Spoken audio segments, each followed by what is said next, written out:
Hi, in this video we will discuss update procedure in Virtuozzo environment. When talking about updates for some complex infrastructure, there is a lot of the components that should be taken into consideration. On Virtuozzo standalone node, those are the host kernel, the host OS packages, hypervisor related packages, and also updates for packages inside of the virtual instances. The last type of updates is specific to a particular virtual environment and should be performed according to the guest OS or guest application specific.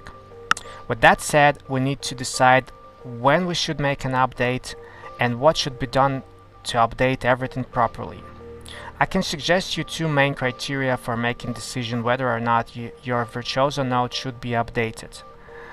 The first one is to check if there are updates available. For this purpose, we are allowing our customer to make a subscription for release notes updates. You can go to our website to virtuozzo.com/email preferences and manage your preferences and subscribe for updates if you haven't yet. You will be receiving the release notes. So those are similar to what we have in documentation in README. So here in README we have a changelog for every update and hotfix that we're releasing for Virtuozzo 7, and here you can see the specific information, what's inside, and whether or not the reboot is required to install this. Another approach how can you make your updates in your environment is just making them periodically. Let's say once in a month, once in a week, you can run yum update and check what packages are available. Once again, if you are interested in what is actually those packages bringing, you can see the changelogs here. So at this moment you need to decide whether or not the system reboot is required, or maybe some other services downtime should be taken into consideration. So let's jump into my node here and just run yum update, and let's wait for it to provide me with a list of updated packages that we can update if there are any. So as you can see, there are a few packages that's provided here. There is no VZ kernel. There is no packages related to virtualization. You can make this decision by looking at what is the repository. So Virtuozzo Linux-based repository providing OS packages. So those are the packages that's needed for the operational system on the host level. So in this particular case we have no kernel or for example this parallels dispatcher or PVA agent packages here. In case if we have kernel, this means that we will have to reboot the node once the update is finished. You can also run the system with updated OS packages and hypervisor packages on top of the old kernel without the rebooting it. There's no problem with that, but you need to be aware that in that case new functionality, hotfixes, fixes for potential problems, you are not getting those. Another thing to consider is the service downtime. If you are updating Parallels Dispatcher, PVA agent, this will require corresponding service restart.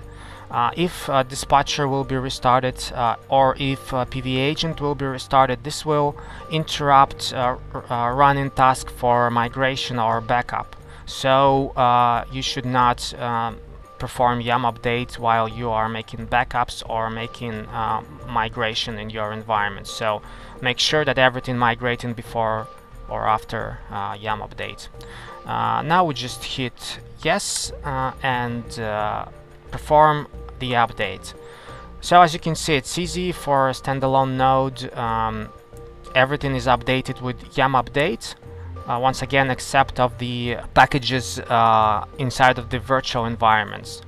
For virtual environment, when we update in the kernel, we also update in the kernel for virtual environment if those are the containers. But applications inside of the containers are isolated from host, so if you want to update them, you should run yum update inside of the containers separately, or if you have some kind of a system to upgrade containers inside of themselves, then you can go with that.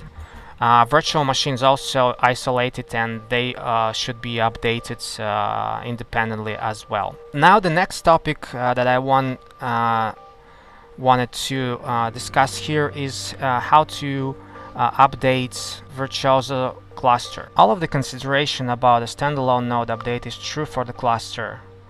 And 4 more things to keep in mind. First one, all VZ related software in cluster nodes should be on the same version.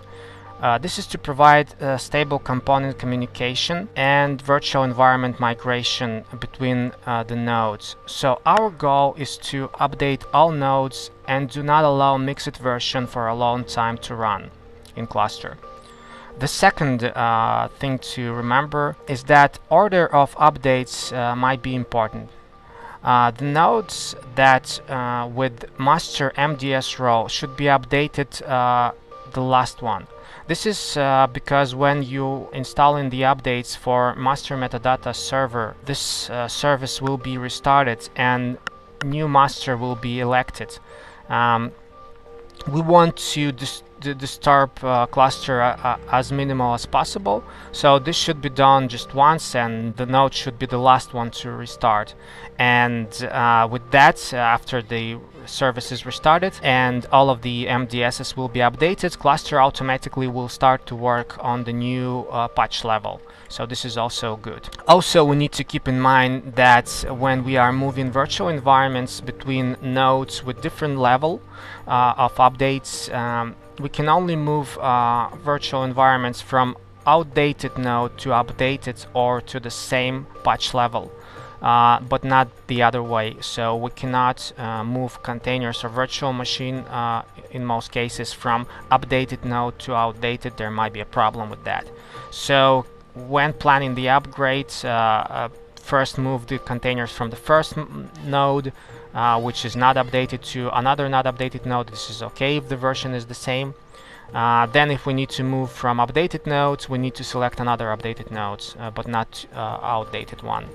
Next thing to remember is that cluster update will increase replication load during services restart. So this might be done at night time or when virtual environment's I/O load is at lowest. This is especially the case for the nodes where you have a lot of the disks per node, let's say 10 disks or maybe more. In this case, every yum update will initiate services restart, and the chunks will be restarted to offline, and this will cause the data rebalancing in the background and a lot of the disturbance in cluster. So you might want to do this when nothing important happens in your cluster, no one is working there. And the last thing, and probably the most important, is that in cluster environment you should never run 2 operations at the same time on the different nodes. So you should make sure that you are processing one node by one node, and the cluster is in healthy status before you begin other step in your action plan. So run yum update only after you make sure that cluster in healthy state, and you are finished once the cluster is again in healthy state, and you can go to the next node. Okay, you can see that my cluster is healthy and there is no offline services right now, so it is safe to run yum updates on this node. We can also see with M letter here which node is a master, so this means that this one should be updated the last one. And I recommend you to run this vstorage top command on one of the nodes while you performing yum updates on other nodes, just to make sure that while you are working everything is in a healthy state. You go in one by one. from node to node, running on one node at a time. Sometimes it might make sense to remove virtual environments first, so you can migrate virtual environments first, then perform yum update, then reboot the node if needed, then return the node, the virtual environment to the node, and go to the next node. So this is the safest procedure for clustered environment. Thank you for your attention, and bye.